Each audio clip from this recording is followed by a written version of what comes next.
सबक सिखाना हमें चोरों को बहुत अच्छे से आता है। अगर हम गोरों को भगा सकते हैं तो चोरों को तो हम चुटकी से भगा सकते हैं। वो आरक्षण जो बिल पास हुआ है वो एक सवर्ण समाज की महिलाओं का जेवर है। वो उसे जब चाहे पहन सकती हैं, जब चाहे उतार सकती हैं। आपके लिए कुछ नहीं है, ये याद रखें। आपकी बेटी, आपकी बहन दिल्ली विश्वविद्यालय बैठी आप सबका साथ मांगने आई है। इसलिए मांगने आई है क्योंकि मुझे पता है जहां आप खड़े हो जाएंगे आपके सामने हर ताकत झुकेगी, डरेगी और झुकेगी। तो आप सबका बहुत बहुत शुक्रिया। जो भी मोर्चे में आए थे मेरे भी और किसी वजह से नहीं आ पाए, उनका भी बहुत बहुत शुक्रिया मुझे साथ देने के लिए, समर्थन देने के लिए। मंच पे मुझसे पहले किसी ने बात कही और ये कहा कि मैं अपने बारे में थोड़ा सा जिक्र कर दूं कि मैं दिल्ली यूनिवर्सिटी में प्रोफेसर तो हूँ, लेकिन प्रोफेसर हूँ ठेके पे प्रोफेसर। ये वो स्थिति है, सोच लो यहाँ से कि ठेकेदारी में चाहे कोई ऊपर के लेवल का है, चाहे कोई छोटे लेवल का है, लेकिन धक्का है। कभी भी लात मार के कभी भी निकाल देंगे। ये तो आप सबको पता चल ही चुका है कि कितना बड़ा खतरा हमारे सिर पे मंडरा रहा है। तो अभी बात हो रही थी कि महिलाओं का आरक्षण आया है 33%। तो वो कौन सी महिलाओं का आरक्षण है? हम किसी के विरोधी नहीं है। मैं यहाँ पे ये बता रही हूँ कि वो भी ठेके का ही आरक्षण है। खुश नहीं होना उसमें हमें वो हमारे लिए नहीं है।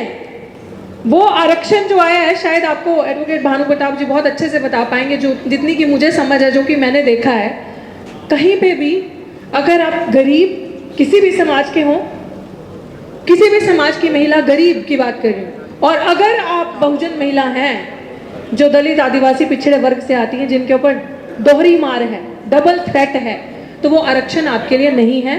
ये याद रखें। वो आरक्षण जो बिल पास हुआ है वो एक सवर्ण समाज की महिलाओं का जेवर है। वो उसे जब चाहे पहन सकती हैं, जब चाहे उतार सकती हैं। आपके लिए कुछ नहीं है, ये याद रखें। जब तक उसके अंदर ये क्लियर कट चीज नहीं आती कि उसमें SC ST OBC महिलाओं की कितनी भागीदारी है, कितने % आरक्षण वो हमारे लिए है, हमारी क्या भागीदारी है, तब तक हमें उस पर खुश होने की कोई जरूरत नहीं है। वो फिर से वही चीज है कि हमारा आरक्षण खत्म किया जा रहा है। दूसरी चीज मैं ये कहूंगी कि बहुत बड़े नहीं है हम। जितना भी आपका जो भी प्रोग्राम है, मुझे लग रहा है कि काफ़ी महीने हो गए हैं आप लोगों को अपना धरना लगाए और आप लोग डट के बैठे हैं। बड़ा कुछ सीखने को मिलता है आप लोगों से। आप लोगों ने जब दिल्ली विश्वविद्यालय में प्रोटेस्ट पे आए थे तो उसकी शोभा ही अलग हो गई थी।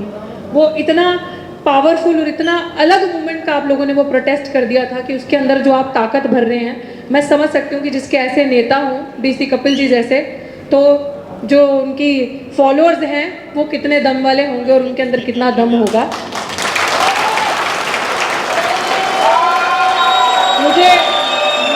मुझे इस चीज में कोई शक शुबा नहीं है। कहते कि 31 तारीख डिसाइड होगी या कब घेराव होगा दिल्ली के CM के घर का या LG के घर के बाहर का, आप लोग क्या हाल करोगे, मुझे उसमें कोई शक नहीं है कि वाकई में वो बचते फिरेंगे। जिंदाबाद जिंदाबाद। फर्क सिर्फ इतना है कि हम सबको एक होके लड़ना है। जो कि मंच पे जो भी वक्तागण आ रहे थे, सबने ये कहा, जो मंच संचालन भी कर रहे हैं उन्होंने भी कहा कि एक होके लड़ना है। आपकी बेटी, आपकी बहन दिल्ली विश्वविद्यालय बैठी आप सबका साथ मांगने आई है। इसलिए मांगने आई है क्योंकि मुझे पता है जहां आप खड़े हो जाएंगे आपके सामने हर ताकत झुकेगी, डरेगी और झुकेगी।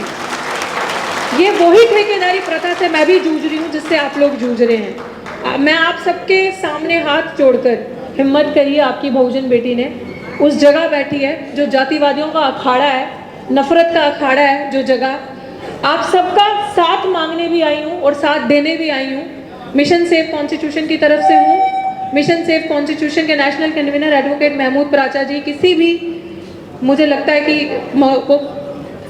तारीफ के मोहताज नहीं है। आप सबको पता है कि खुद में ही, आप अपने में ही जब वो जहाँ खड़े हो जाते हैं तो जीत तब भी हमारी पक्की होती है।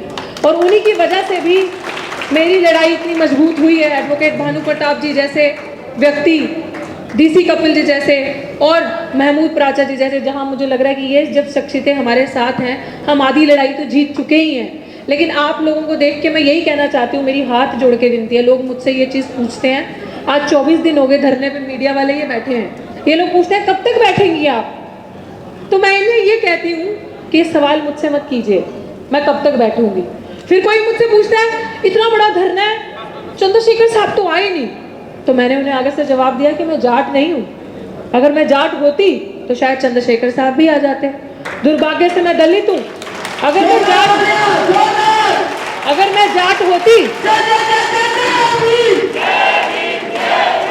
मैं जाट होती, मीडिया वालों मुझसे आज के बाद ये सवाल मत करना कि चंद्रशेखर आजाद जी क्यों नहीं आए, क्योंकि अगर मैं जाट होती तो शायद वो मेरे साथ जंतर मंतर पे मुझे लेके बैठते और ये लड़ाई को अपने समाज की लड़ाई समझ के बैठते। ये सवाल का जवाब, संघर्ष हमारा नारा है,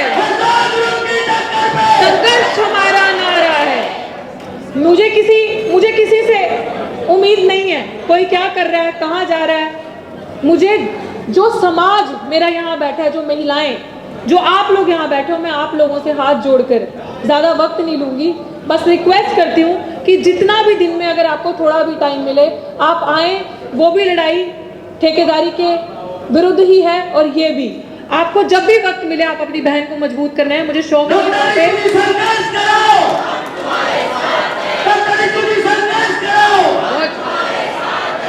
बहुत शुक्रिया। बस मैं यही कहूँगी अंत में कि अगर एक साथ हो जाएंगे तो कहीं की भी लड़ाई अधूरी नहीं रहेगी।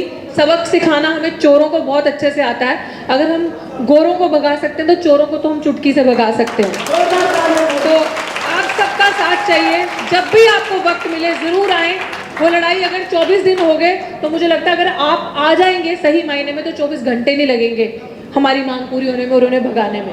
बहुत बहुत शुक्रिया, आपकी लड़ाई में हर तरीके से साथ हूँ और 31 तारीख का इंतजार है सर। जहाँ आप बोलेंगे सर हम तो आफ्टर यू ऑलवेज सर, जैसे आप बोलेंगे जिस भी रूप में बोलेंगे आपके बीच में खड़ी पाऊंगी। और महिलाओं के साथ यहाँ तो चलो एक बहाना है, वहाँ बैठने का मेरा ज़्यादा शौक है। बहुत बहुत शुक्रिया। जय भीम, जय भारत। नेशनल दस्तक की आपसे गुजारिश है कि अगर इसको बचाना चाहते हैं तो नेशनल दस्तक को सब्सक्राइब करने के लिए रेड कलर के सब्सक्राइब बटन को दबाएं, फिर बेल आइकन की घंटी दबाएं। नेशनल दस्तक को बचाने के लिए बहुत जरूरी है कि हर खबर को शेयर करें, लाइक करें, कमेंट जरूर करें।